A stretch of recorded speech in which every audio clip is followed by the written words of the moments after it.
my name. Shocky. People they call him my name. Shocky.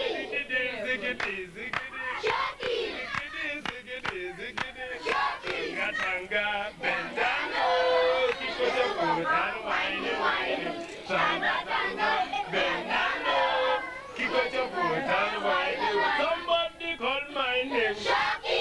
Children they call him my name. Shocky. Daddy Shocky, you may come back again. Shocky. You come again until me come back again. Shocky. Kenki, no, I nangala. Shocky. We don't know everybody them. Kikoto kutan, wine. Shocky, I like gonna hear in the say. And it's they teach us many music. So for day and all of us do that. If everywhere they everybody scatter and go come see God say somebody come and people go say Shocky. Everyone come gather together, everybody come happy. That's why I like him. You stay west here, so we like him. So no one man come up from a Jebule. That's why Jebule people they like him. So if go show people they like to go to show. I like that show because he dance that I enjoy his dance. And singing I enjoy his music. Daddy Shocky jẹ́ ọmọ tí mo mọ̀ dáadáa. Léyìí tó jẹ́ pé láti ìgbà tó ti wà ní kékeré, àdúgbò Mbale náà ni àdìjọ ń gbé. Even gẹ́gẹ́ bí èmi ṣe gbọ́ nínú ọ̀rọ̀ màmá ẹ̀ pé ibẹ̀ ni wọ́n bí sí, ibẹ̀ ló dẹ̀ dàgbà sí. Daddy Shocky sì jẹ́ ọmọ kan tó ní respect, ó ní ìtẹríba púpọ̀ fún àgbàlagbà àti fún ọmọdé. Ní gbogbo àwọn ọmọ àdúgbò gbogbo wọn ni wọ́n fẹ́ràn rẹ̀. Ìwà rẹ̀ náà ló tó ń wù náà ló gbé dé àyè tó dé lé nìyí. Nípa pé kí èèyàn kọ́mọ kékeré rí èèyàn kó pọ̀yàn lé, ìyẹn jẹ́ ìkan pàtàkì nínú ìwà rẹ̀. Shocky is a nice guy. One thing I like about Shocky is very funny. He's very funny and he's a nice man. And you know why I love Shocky? That's because if you want to know about Shocky, just come to Jebule. You want to know about Shocky. You know, because Shocky is a guy who is very simple to each and everybody. You know, because now we have a new dance called Toto.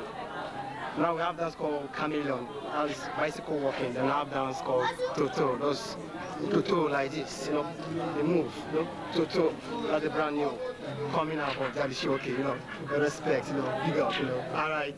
Bíkíbi tó bá ń lọ, ìjì tó bá ń jà kò ní kàn ẹ́, afẹ́fẹ́ tó bá ń jà kò ní kàn ẹ́, ire ló máa kàn ẹ́, wàá máa kọjá lọ ni. Kò sí bó ṣe máa gbìmọ̀ ẹ gbogbo bí tó bá ti ń gbìmọ̀ ẹ síbi Olúwa dá wọn rú. Ajá àwọn ọdún ni wọn ní rí tí ẹ ṣe bí ṣe ń sọ yìí bẹ́ẹ̀ ni Olúwa máa gbà sí mi lẹ́nu tó dẹ̀ máa ṣe ẹgbà Kristi olùgbàlà mi. Move on, Daddy Show. Wọlé bàtà ń dájà náà ṣe run the show. Move on, Daddy Show.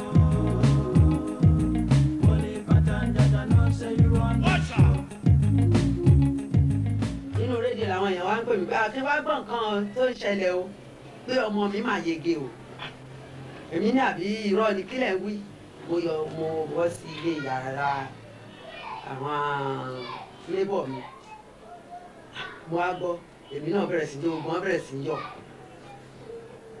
mo á wọlé bí n ṣe wọlé ṣáà ní gbogbo èrò wà pé wọ́n máa ń bọ̀ mo sílẹ̀kùn mo ní gbogbo ọtí tó bá wà ní fíríjì ní ẹ parí ẹ̀ wọ́n ní ẹ parí ẹ̀ kẹ́ mú wọ́n ní ayọ̀ ló kúnnú ọkọ̀ mi wọ́n ní Kristi ó gbé mi ṣẹ́gun mo dẹ̀ yí oge onítorí náà á bá mi yọ̀ ní gbogbo wọn bẹ̀rẹ̀ sí í jó ń bí àṣeyẹn náà kò tó bí oṣù méjì àtúngbọ́ pé wọ́n tún pè ó tún yege so award méjèèjì ọdún kan náà ló gbà pọ̀.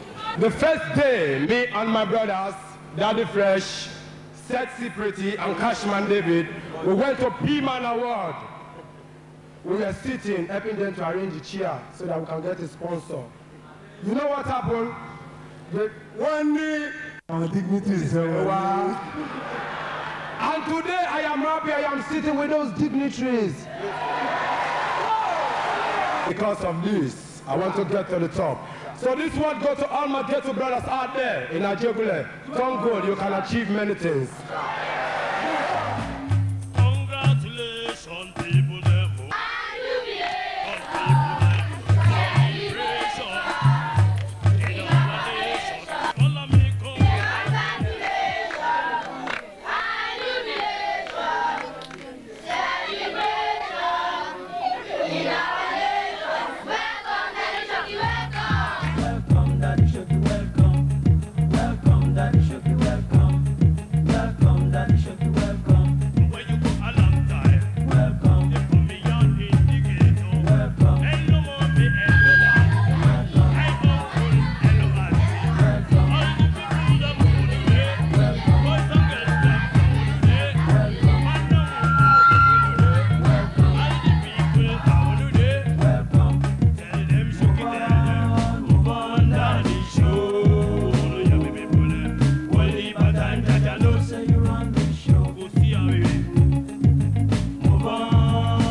Ule.